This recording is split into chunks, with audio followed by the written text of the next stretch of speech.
Contrairement à la croyance populaire, les exercices seuls ne permettent pas d'avoir un ventre plat.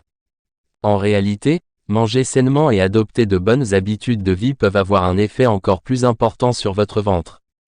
Si votre objectif est d'avoir des abdominaux plus serrés et un tronc plus fort, vous devez essayer de passer un peu de temps à tonifier votre ventre avec quelques exercices clés, puis compléter votre entraînement avec une alimentation saine pour réduire une partie du gras autour de votre abdomen. N'oubliez pas que le plus important est d'être en bonne santé et d'être heureux ou heureuse avec son apparence. Voici comment avoir un ventre plat en seulement 20 étapes. Étape 1. Adoptez une alimentation saine. Ne mangez rien 2 à 3 heures avant de dormir. Votre corps tourne au ralenti quand vous dormez. Cela l'empêche de digérer correctement les aliments dans votre estomac. Vous êtes également beaucoup moins actif en soirée et la nuit, donc votre corps est plus susceptible de stocker sous forme de graisse les calories que vous consommez plutôt que de les brûler sous forme d'énergie. Essayez de ne rien manger pendant les 2 à 3 heures qui précèdent le coucher ou adoptez un régime de jour qui ne vous autorise à manger que durant la journée. Étape 2. Mangez sainement. Il n'y a pas de véritable secret quand il s'agit de trouver un régime qui garde le ventre plat. Vous devez simplement manger plus d'aliments sains comme des fruits, des légumes et des grains entiers et réduire la malbouffe, comme les bonbons, les chips et les repas à emporter. En prenant cette mesure simple, vous remarquerez toute la différence notable sur votre estomac. Cependant, il n'est pas recommandé de faire un sevrage brutal. Adoptez une alimentation saine, en remplaçant progressivement, mais de façon constante, les mauvais aliments par les bons. Ci-dessous quelques changements simples que vous pouvez appliquer. Mangez beaucoup de protéines maigres. Les haricots, les noix et la viande maigre sont bons pour vous. Mangez des grains entiers. Cherchez les étiquettes qui disent grains entiers 100% ou blé entier 100% et pas seulement farine de blé. Les grains entiers gardent rassasié plus longtemps, ce qui peut vous aider à perdre du poids et à avoir le ventre plat. Les produits laitiers faibles en gras. Parmi les produits laitiers que vous pouvez prendre, on peut citer le lait, le yaourt ou le fromage cottage.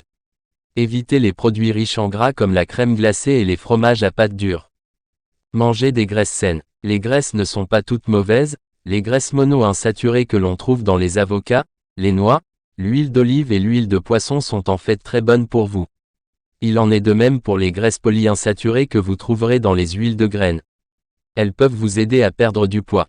Toutefois, évitez les gras trans que l'on trouve dans les aliments transformés et les produits de boulangerie. Réduisez votre consommation de sel. Le sodium pousse votre corps à retenir l'eau, ce qui vous donne un air ballonné, surtout autour de votre région abdominale. Dans la mesure du possible, essayez de remplacer les aliments riches en sodium par des aliments plus sains. Remplacez le sel de table ordinaire par du gros sel ou du sel de mer qui est plus faible en sodium. Parmi les aliments à forte teneur en sodium, on peut citer la sauce soja, les repas au restaurant, le glutamate monosodique, les viandes saumurées comme le pepperoni ainsi que le salami, le jambon, le bacon, les sauces et les aliments à grignoter. Étape 3. Réduisez la taille de vos portions. Plutôt que de manger les mauvais aliments, beaucoup de gens mangent trop de bons aliments. Or, vous devez en manger juste assez pour vous sentir rassasié, puis arrêter.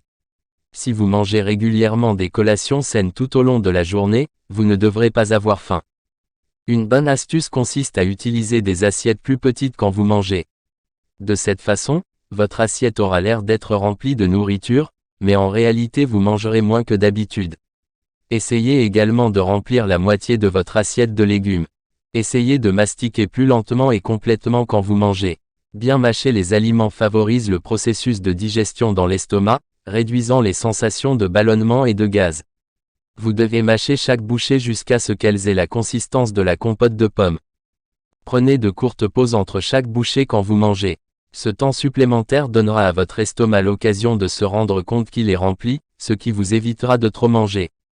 Les noix, ainsi que les graines crues et non salées sont des collations particulièrement bénéfiques quand elles sont consommées avec modération, car elles vous donnent une sensation de satiété. Puisqu'elles peuvent être riches en calories, vous ne devez pas en manger plus d'une poignée à la fois. Étape 4. Mangez des aliments à faible indice glycémique. Ces aliments mettent plus de temps à être digérés, donc vous vous sentez rassasié plus longtemps. Votre corps absorbera lentement les nutriments, ce qui vous permettra d'éviter les pics ou les baisses de glycémie jusqu'au prochain repas. Parmi les meilleurs aliments à faible indice glycémique, on peut citer les choux, les carottes, le chou-fleur, le céleri, le concombre, les courgettes, la laitue romaine, les oignons, les poires, les tomates, le cresson, les brocolis, les bananes, les pommes et les baies. Étape 5. Réduisez autant que possible votre consommation de sucre. En plus de vous permettre de vous débarrasser des calories vides, avoir moins de sucre dans votre organisme vous aidera à réduire votre taux d'insuline. Utilisez avec précaution les édulcorants artificiels. Bien qu'ils permettent de réduire l'apport calorique, il existe également des preuves suggérant qu'ils déclenchent une augmentation de la faim pouvant entraîner une prise de poids. Faites attention aux boissons comme les sodas, l'alcool, les jus et les boissons spéciales à base de café. Elles contiennent souvent des niveaux élevés de sucre. Étape 6. Mangez une collation riche en protéines entre 15 et 16 heures. D'après les experts, manger une collation riche en protéines à l'heure magique qui se situe entre 15 et 16 heures stimule le métabolisme et équilibre la glycémie. Une barre ou une boisson protéinée, une poignée d'amandes ou de graines de potiron ou un morceau de fromage pauvre en gras sont parfaits comme collation. Avoir une glycémie équilibrée réduit la quantité d'insuline dans l'organisme, ce qui est une bonne chose, car l'insuline peut vous faire accumuler de la graisse autour de votre taille. Étape 7. Mangez régulièrement de petits repas. Remplacez vos habitudes qui consistent à se contenter de 3 gros repas par jour et prenez des repas plus petits et plus réguliers. Beaucoup de gens font l'erreur de ne rien manger du tout entre le petit déjeuner, le déjeuner et le dîner, surtout lorsqu'ils essaient de perdre du poids. Toutefois, ce type de régime affectera négativement la glycémie et vous obligera à manger davantage à cause de la faim. Cela rendra la perte de poids plus difficile. Prendre une petite collation saine toutes les 3 ou 4 heures et ne pas attendre la faim est un système beaucoup plus sain et plus efficace. Étape 8. Buvez beaucoup d'eau. Vous devez remplacer toutes vos boissons habituelles par de l'eau, notamment les boissons gazeuses et sucrées qui sont pleines de calories vides et qui font gonfler votre estomac. Emportez de l'eau avec vous chaque fois que vous faites des exercices ou une activité intense et prenez des pauses pour boire durant les séances d'entraînement intenses ou sous la chaleur. Boire beaucoup d'eau vous aidera à éliminer les toxines de votre organisme et à faciliter l'évacuation des selles, 2 éléments essentiels pour un ventre plat. Si vous trouvez l'eau ordinaire trop pénible à boire, vous pouvez essayer de faire de l'eau de Sassi. L'eau de Sassi est tout simplement de l'eau ordinaire infusée avec un certain nombre d'ingrédients rafraîchissants et énergisants qui permettent d'accélérer le métabolisme et de réduire la graisse du ventre. Les recettes varient, mais beaucoup d'entre elles comprennent une combinaison d'ingrédients tels que des tranches d'orange, des tranches de citron, du gingembre râpé, du concombre, de la menthe verte fraîche et du basilic frais. On laisse l'eau infuser toute la nuit pour la rendre rafraîchissante au réveil. Prêtez attention aux signes émis par votre corps. Votre urine doit être jaune pâle ou clair. Un jaune foncé avec une odeur signifie que vous êtes déshydraté. Étape 9. Réduisez votre consommation d'alcool. Même si la perspective de supprimer complètement l'alcool de votre alimentation peut être difficile à imaginer, vous devez sérieusement envisager de réduire votre consommation d'alcool. L'alcool, notamment le vin et la bière, est plein de calories, fait effrayant. Une bouteille de vin de 750 ml contient environ 600 calories. La consommation d'alcool libère également des estrogènes dans l'organisme, ce qui n'est pas souhaitable, car l'excès d'estrogène entraîne la rétention de poids par le corps. Peut-être plus importante encore, l'alcool stimule l'appétit et réduit la volonté à néant. Cela vous rend beaucoup plus susceptible de grignoter toutes les choses dont vous vous privez, comme les hamburgers, les frites, la pizza, le chocolat et les chips. Étape 10. S'exercer pour avoir un ventre plat. Faites des exercices aérobiques tous les jours. Naturellement, vous pouvez faire 100 abdominaux par jour, mais si vous avez une couche de graisse abdominale qui recouvre votre ventre, à quoi bon? Vous devez brûler cette couche supérieure de graisse abdominale pour espérer voir un changement. Les exercices de cardio-training réchaufferont votre abdomen et amélioreront votre circulation sanguine, ce qui vous aidera à avoir un ventre plat. Donnez-vous à fond pendant au moins 30 minutes par jour et prévoyez 1 à 2 jours de repos chaque semaine. Les activités comme la danse, la course, le TAEBO, la natation, le vélo et la marche sont parfaites comme exercices aérobiques. En réalité, tout ce qui fait grimper votre rythme cardiaque fera l'affaire. La boxe est un excellent exercice de cardio, d'autant plus que les muscles impliqués dans la propulsion des poings vous aideront à aplatir votre ventre. Essayez l'entraînement par intervalles à haute intensité, par exemple en alternant la course et la marche rapide. Vous pouvez essayer de courir vite aussi longtemps que vous le pourrez. Quand vous serez trop fatigué, vous pourrez marcher. Lorsque vous sentirez que vous aurez repris votre souffle, faites un autre sprint. Alternez l'intensité des exercices pendant un total de 20 minutes à la fois. Étape 11. Essayez la pliométrie. Les exercices de pliométrie sont des activités qui nécessitent une puissance explosive. Ils combinent des exercices de cardio-training et de la musculation. Ils conviennent mieux aux athlètes expérimentés qu'aux athlètes moins expérimentés ou plus âgés, car ils comportent des risques de blessures, chutes, contusions, blessures au tendon et entorse. Il existe plusieurs exercices pliométriques que vous pouvez essayer chez vous. Les sauts avec écart modifié. Commencez en position debout, puis sautez avec les mains et les pieds écartés en créant un X dans l'air avec votre corps, puis atterrissez de nouveau en position debout. Répétez autant de fois que vous le pourrez. Les pompes, avec une poussée en avant. Commencez en position de pompe, faites une pompe, puis poussez avec vos pieds et ramenez vos genoux vers votre poitrine pour que vos pieds atterrissent entre vos mains toujours au sol en position de pompe. Ensuite, sautez aussi haut que vous le pourrez, les bras au-dessus de votre tête. Accroupissez-vous avec les mains au sol, puis sautez à nouveau en position de pompe. Faites le plus grand nombre de sauts possible avec la bonne posture. Étape 12. Construisez du muscle avec l'entraînement de la force. Avoir plus de muscles augmente le métabolisme, permettant de brûler des calories plus rapidement avec le temps. Notez que les exercices abdominaux augmentent la masse musculaire dans cette région du corps, ce qui lui donnera une apparence plus large, à moins que vous ne suiviez simultanément les étapes précédentes pour perdre de la graisse corporelle. Les abdominaux font travailler le haut de l'abdomen, les élévations des jambes font travailler le bas et les flexions latérales font travailler les obliques, aussi connus sous le nom de poignées d'amour. Environ 15 à 25 répétitions par jour devraient suffire. Si vous pouvez en faire plus, essayez d'ajouter des charges à votre routine. Notez que faire des abdominaux ne fera que développer les muscles sous votre graisse abdominale existante, mais ne brûlera pas cette graisse en question. Utilisez un ballon d'exercice pour faire travailler les muscles de votre ventre. Un excellent exercice s'appelle l'échange de balles. Allongez-vous sur le dos, les bras tendus au-dessus de la tête, avec le ballon d'exercice dans vos mains. Amenez le ballon au-dessus de votre poitrine tout en décollant vos jambes en les maintenant complètement droites. Placez le ballon entre vos chevilles, puis abaissez vos bras et vos jambes au sol. Répétez l'échange, cette fois en faisant passer le ballon de vos chevilles à vos mains. Faites 10 à 12 répétitions. Étape 13. Faites des abdominaux. Vous aurez un ventre plat en un rien de temps. Allongez-vous sur le sol, les mains croisées sur la poitrine ou posées sur votre tête. Assurez-vous que vos genoux soient pliés. Gardez vos pieds au sol quand vous décollez votre tête, votre cou et vos épaules du sol. Ne tirez pas votre tête vers l'avant, car cela peut entraîner une blessure au cou.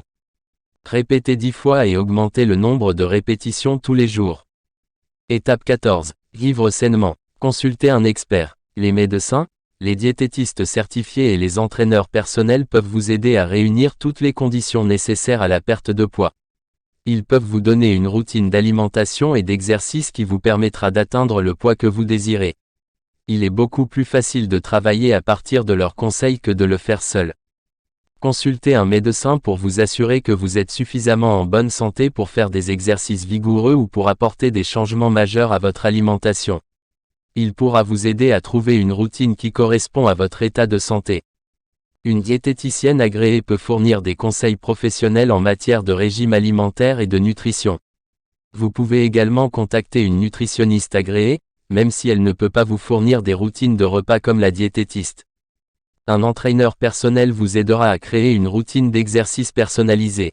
Il peut également vous aider à vous motiver à suivre votre plan d'entraînement et à travailler au mieux de vos capacités. Étape 15. Ne suivez pas les régimes à la mode.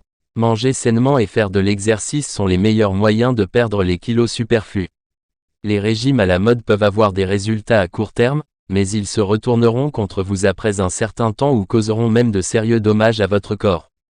À long terme, les régimes à la mode vous font simplement manger plus ou de façon malsaine et non durable, ce qui entraîne une prise de poids. Essayez de manger sainement. Étape 16. Ne vous laissez jamais mourir de faim. Vos résultats ne seront que temporaires et vous vous sentirez frustré plus tôt, ce qui vous rendra beaucoup plus susceptible d'abandonner. Même si vous pensez que vous affamer est la méthode la plus efficace, vous risquez surtout de causer des dommages permanents à votre corps et de rendre difficile la perte de poids. Étape 17. Soyez patient. Vous ne pouvez pas vous attendre à des résultats immédiats de façon saine. Toute méthode qui voit la graisse fondre est probablement très mauvaise pour le corps. La meilleure façon de préserver votre santé et d'empêcher la graisse de revenir à long terme est de prendre les mesures dont nous parlons ci-dessus. Gardez également à l'esprit que certaines personnes ont plus de mal que d'autres à obtenir un ventre plat. La forme naturelle du corps et votre propre niveau de forme physique entrent en considération. Ce qui fonctionne rapidement pour certains peut ne pas fonctionner rapidement pour vous. Étape 18. Apprenez à gérer le stress. Beaucoup de gens mangent trop parce que leur travail, leur famille ou d'autres facteurs leur causent trop de stress. Trouver d'autres moyens de faire face à ce stress peut réellement vous aider à avoir et à garder un ventre plat. Essayez des activités comme le footing pour réduire votre stress ou adonnez-vous à un nouveau passe-temps, comme la boxe, qui vous permet d'évacuer ces sentiments négatifs. Étape 19. Dormez suffisamment. Un repos suffisant vous aidera à soulager votre stress. Vous vous sentirez moins enclin à trop manger, c'est pourquoi vous devez développer de saines habitudes de sommeil. Des études ont également montré qu'un manque de sommeil peut entraîner une prise de poids, donc allez vous coucher. Étape 20. Travaillez sur votre image personnelle et votre confiance en vous.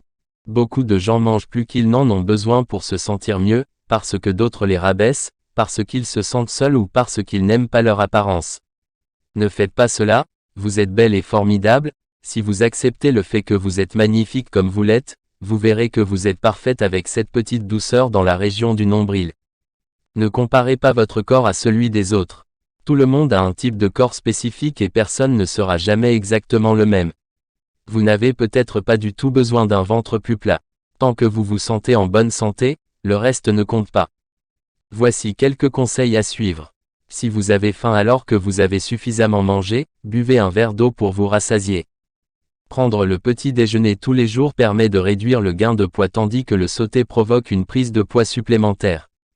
Si vous pensez à la malbouffe, souvenez-vous simplement ce qu'elle contient et réfléchissez à quelque chose de sain qui pourra la remplacer. Prenez des douches froides pour augmenter votre métabolisme et tonifier votre corps. Ne vous affamez pas en évitant de manger. C'est très mauvais pour vous et ça risque de causer des troubles alimentaires plus tard. Cuisinez avec de l'huile plutôt qu'avec du beurre. C'est beaucoup plus léger, plus sain et il n'y a pratiquement aucune différence de goût. Utilisez du miel plutôt que du sucre pour édulcorer votre thé. Évitez les aliments qui contiennent de l'amidon. N'oubliez pas de vous étirer après vos exercices, autrement votre corps sera endolori. Exercez-vous avant le petit déjeuner. Votre corps utilisera votre graisse comme énergie. Avertissement. Boire du jus de fruits peut sembler sain, pourtant il contient généralement autant de sucre que les boissons pétillantes. Ne tentez pas les exercices pliométriques depuis la position de pompe tant que vous n'aurez pas acquis un bon et excellent contrôle des muscles de votre abdomen pour éviter les blessures au dos. Évitez les régimes chocs. Ils peuvent causer de la malnutrition, de l'irritabilité, de la fatigue, de la léthargie et provoquer des fringales. Une fois que vous arrêterez votre régime intensif, il sera remplacé par l'effet yo-yo qui se produit quand vous mangez plus que la normale et que vous reprenez tout le poids que vous avez perdu en plus de kilos supplémentaires. Ne faites pas trop d'abdominaux. Votre corps vous dira quand vous aurez besoin de vous reposer. Faites une pause rapide, respirez profondément, puis continuez jusqu'à ce que votre entraînement soit terminé. N'essayez jamais de vous affamer pour devenir plus mince. Vos résultats ne seront que temporaires et quand vous recommencerez à manger normalement, vous serez probablement plus lourd qu'au départ en raison du ralentissement de votre métabolisme.